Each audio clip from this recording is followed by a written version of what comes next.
Hello, and welcome to Neville's Bookshelf. Today I'm going to talk to you about this book called Oliver and the Seawigs by Philip Reeve and Sarah McIntyre. So the main character is Oliver. Oliver is a 10-year-old boy, and he comes from a family of explorers. So he has spent his entire life exploring with his mom and his dad, and after 10 years, they are finally coming home. And Oliver is really excited to settle down and go to school and be a normal boy. But that's not what is in the cards for young Oliver here. And so they get home, and his parents see these magical islands in their home bay that weren't there before, and they go off to explore these islands. And then a magical thing happens and the islands disappear. So young Oliver goes on one last adventure to find his mom and his dad, and along the way he meets a cast of really awesome characters. There's Mr. Culpepper, the crotchety talking albatross. Then there's Cliff, the rambling island. And last but not least, there's Iris. Iris is a mermaid. And not only is she a mermaid, but she's a plump, nearsighted mermaid who cannot sing.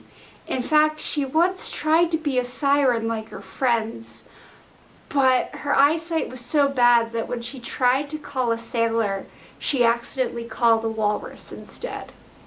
Now, this book is filled with lots of very clever humor, and it's just so much fun. It's such a great adventure, and something that I always run into is very common in illustrated books and graphic novels and comics, where the art does not always match up with the writing and vice versa.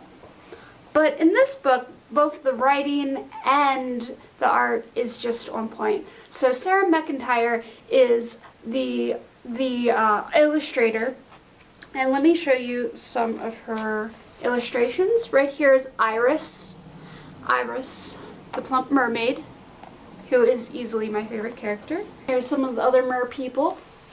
Here's Oliver and his family's home.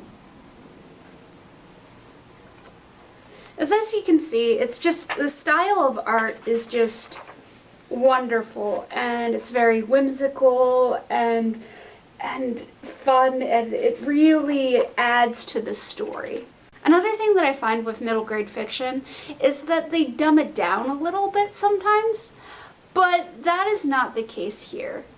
Even as a child, I felt that way with a lot of middle grade fiction, that, you know, I may be 9 years old, but I'm not stupid. Now, the author here did a really good job making the story fresh and interesting, and it really carried my attention. It had that great appeal where you're going on the adventure, where you're sucked into the book. And I really loved that about this story. So if middle grade fiction is your deal, then I think you should check this out. It is Oliver and the Seawigs by Philip Reeve and Sarah McIntyre. Thank you for watching, and thank you for listening. Happy reading!